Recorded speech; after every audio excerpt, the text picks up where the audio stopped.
In this video, you will learn how to update the firmware of your tecla-e. You will need your target device, the tecla-e app installed, tecla-e paired to your target device, and internet connection. For the purpose of this video, we are using an iPad with a single switch and auto-scanning enabled. To update your tecla-e firmware, first open the Tecla app. Select the menu icon on the top right corner of the screen.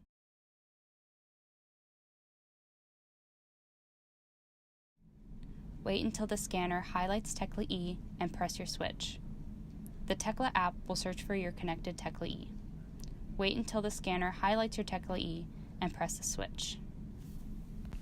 On the tecla-e screen, you will see if there is a firmware available to download.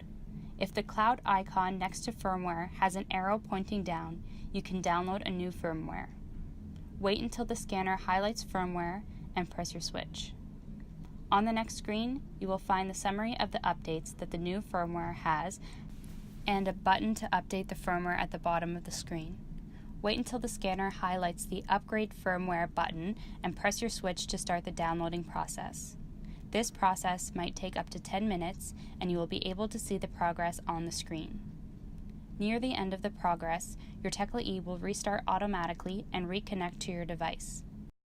When the process is finalized, you will be able to get back to using your device with tecla-e.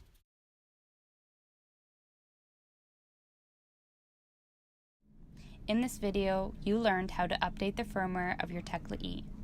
Now you are ready to start using all of the features of our companion app and the tecla-e.